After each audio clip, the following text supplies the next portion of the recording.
Sik tah. Recording in progress. Nah. Oke. Mulai ya.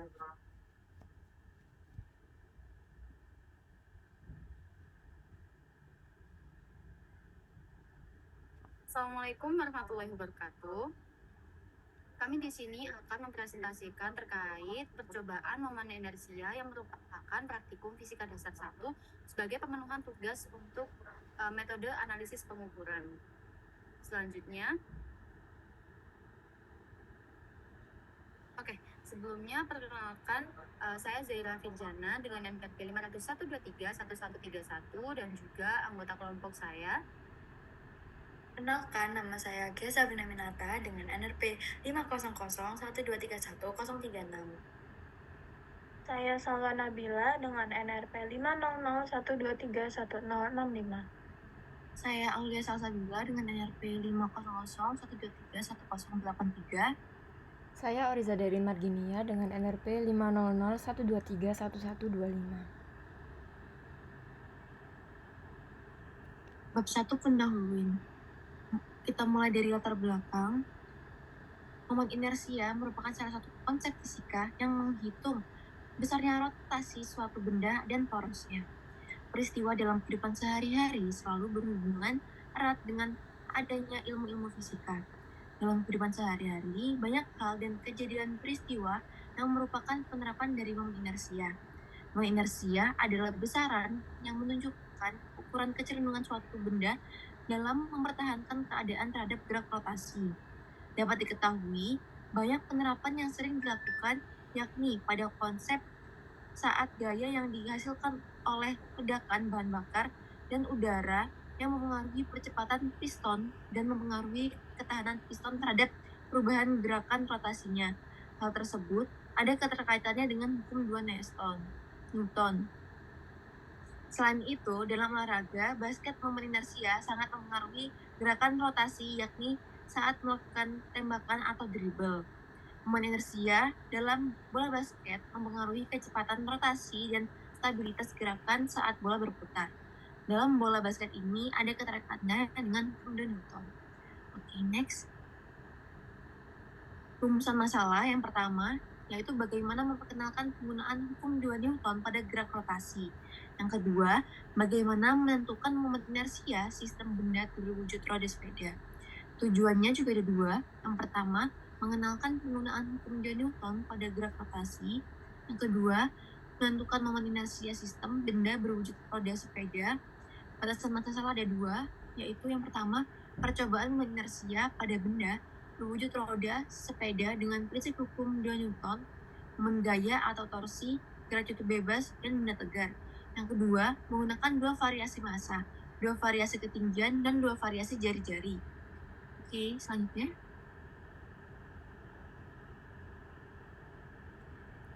Selanjutnya adalah dasar teori. Kami menggunakan 10 dasar teori, dan dasar teori yang pertama adalah hukum pertama Newton.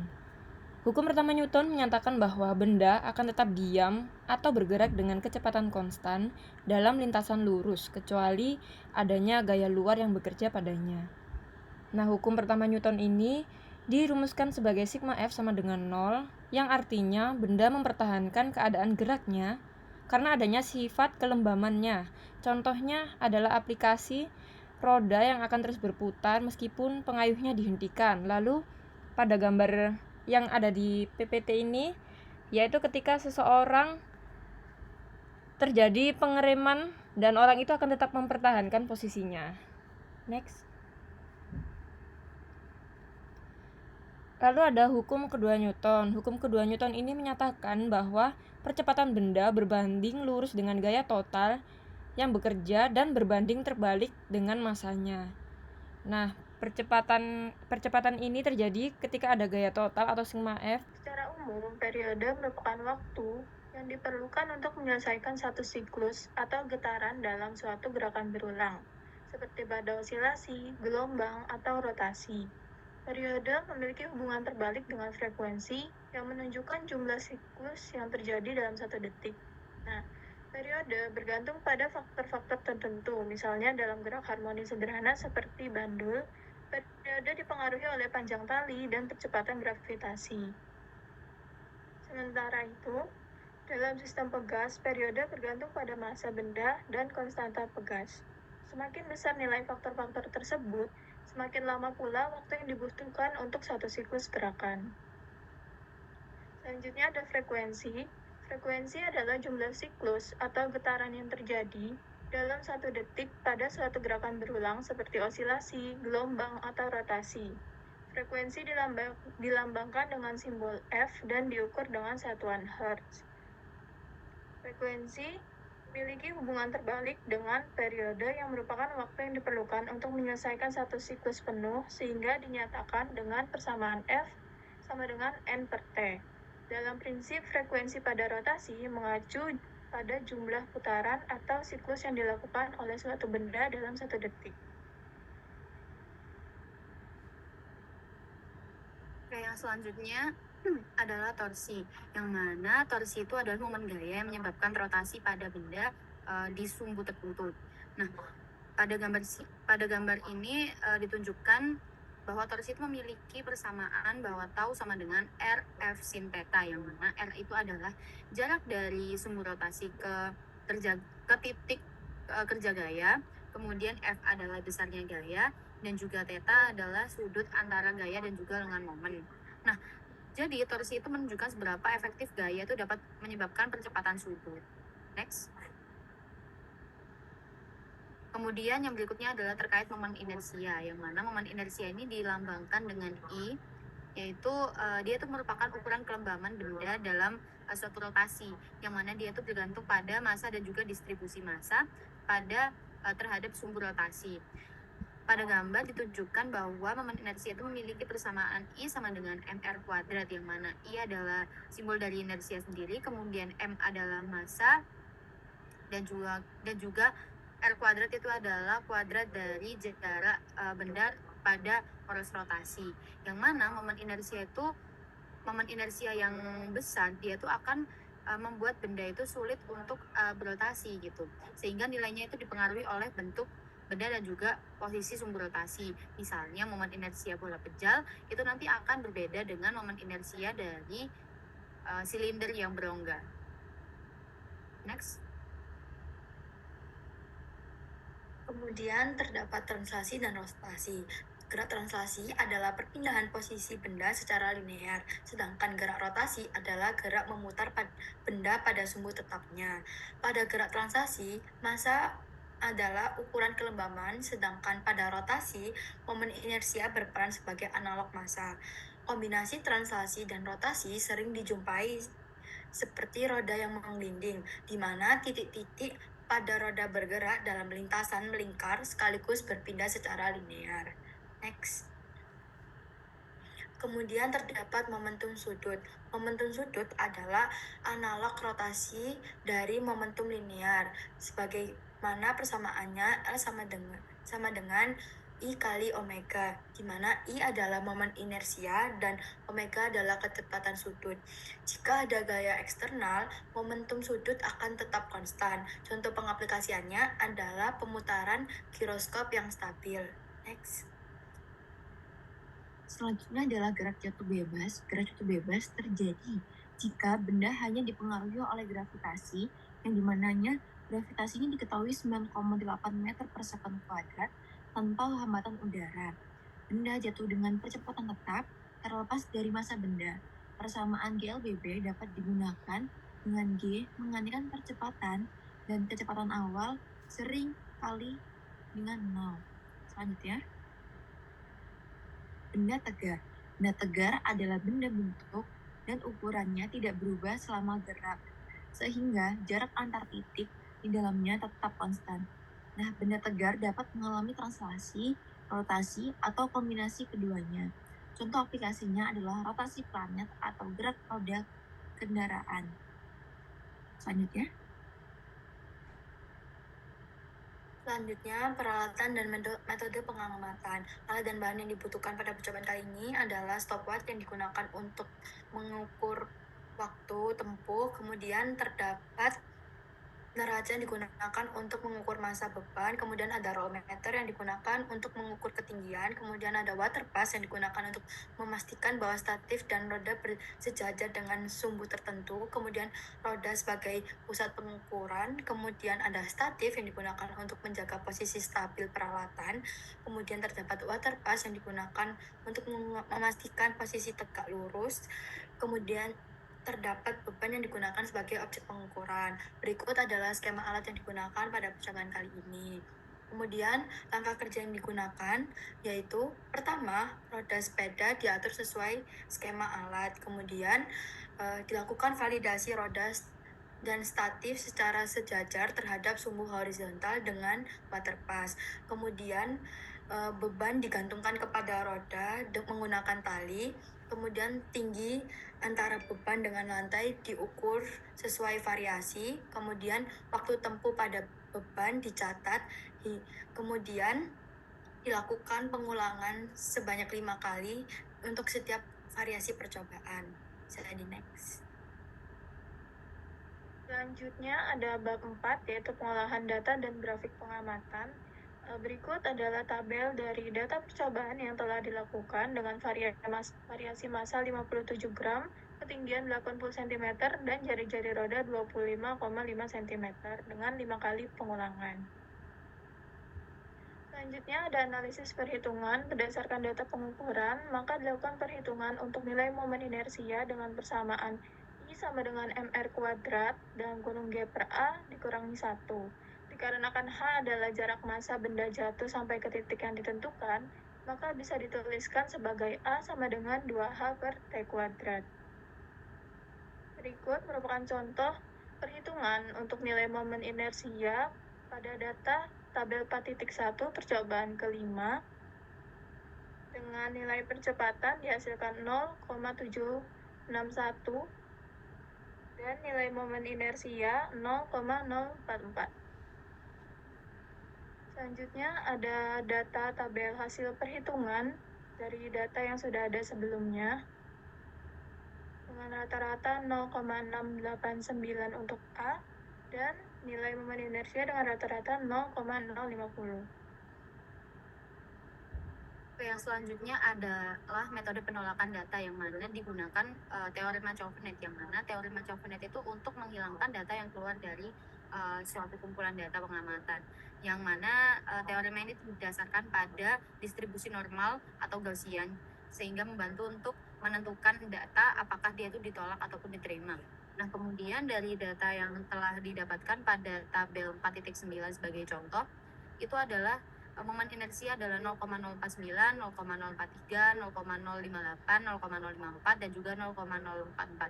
Kemudian I-bar atau I rata-rata dari momen inersia tersebut adalah 0,0496.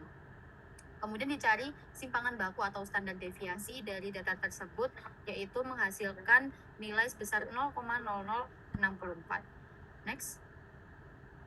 Nah, selanjutnya untuk data pertama ditentukan nilai Z, yang mana nilai Z ini tuh adalah ukuran yang menunjukkan seberapa jauh suatu nilai dari data itu berada pada rata-rata data tersebut gitu. Kemudian didapatkan hasil sebesar 0,0938. Kemudian dilakukan perhitungan untuk probabilitas, yaitu dengan persamaan tersebut. Kemudian persamaan tersebut dapat dipersimpel lagi dengan menggunakan ERF atau error function, yang mana error function ini tuh digunakan untuk menghitung probabilitas pada distribusi normal atau Gaussian, sehingga didapatkan nilai dari error functionnya adalah 0,0736, yang mana dikurangi dengan 1 min 0,0736 menghasilkan 92,64 dalam persen. Kemudian dikembalikan kepada kriteria Chauvenet sendiri, yang mana jika nilai probabilitas dikurangi dari 100%, maka hasilnya tuh harus lebih kecil dari 1/2K, yang mana K itu adalah jumlah datanya. Jumlah datanya tadi kan 5, sehingga 5 dikali 2 sama dengan 10. 1/10 sama dengan 10%. Kemudian 100% dikurangi 92,64% yang merupakan nilai dari probabilitasnya, maka menghasilkan nilai sebesar 7,36%. Hal ini menunjukkan bahwa data tersebut itu lebih kecil daripada 10% sehingga data tersebut dapat diterima. Selanjutnya dilakukan perhitungan ralat waktu yang mana dilakukan perhitungan untuk ralat mutlak, yang mana ralat mutlak itu untuk mengukur seberapa besar penyimpangan pengukuran dari si rata-rata hasil pengukuran. Didapatkan hasil sebesar 0,04. Kemudian ralat nisbi atau I itu tuh yang merupakan perbandingan antara ralat mutlak dengan nilai rata-rata pengukuran yang mana dikalikan dengan persen, 100%, yang menghasilkan nilai sebesar 2,16%. Kemudian yang terakhir adalah kesesamaan yang dihitung dengan mengurangkan 100 dengan nilai ralat nisbi, yaitu menghasilkan nilai sebesar 97,84%.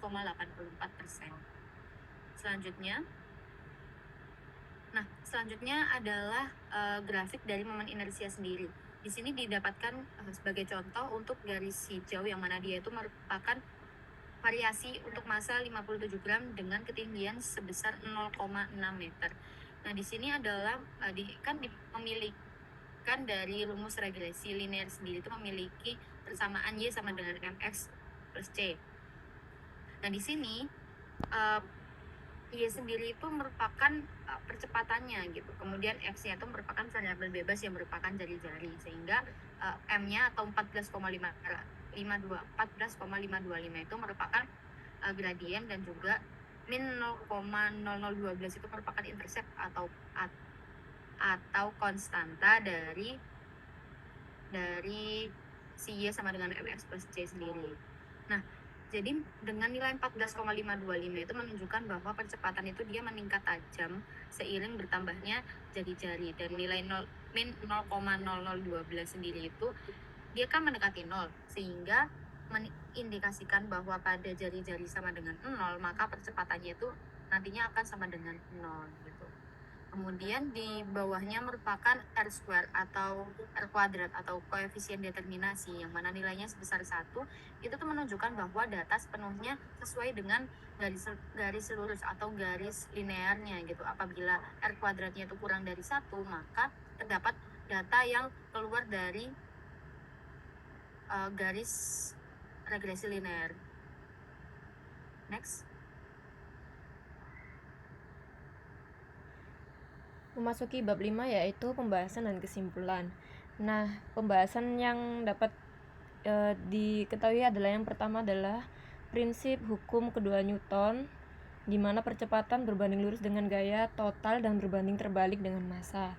Lalu pada hasil percobaannya, hubungan antara jari-jari roda dan percepatan menunjukkan bahwa semakin kecil jari-jari roda, percepatannya juga semakin menurun.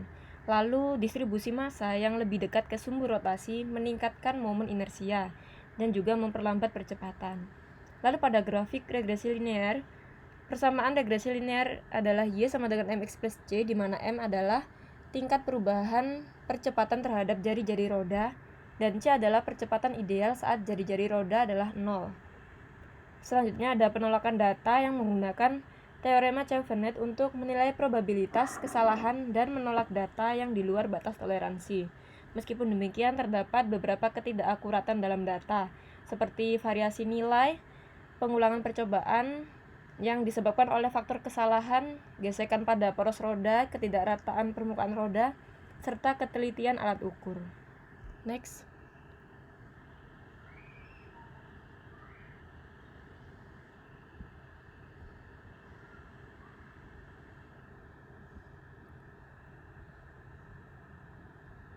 Mikrofon Sal.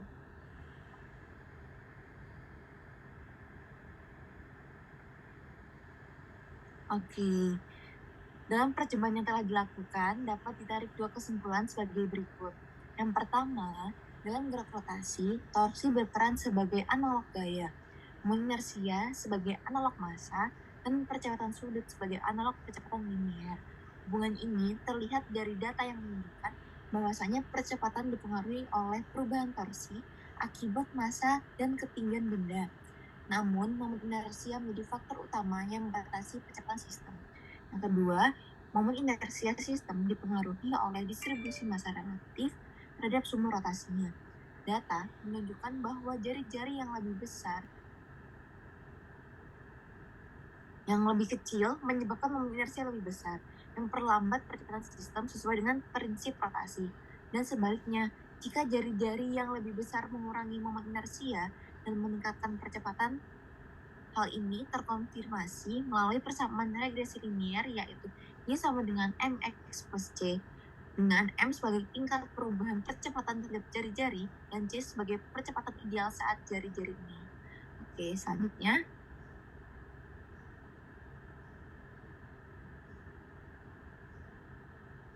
Sekian presentasi dari kami. Apabila terdapat salah kata maupun perbuatan, kami mohon maaf.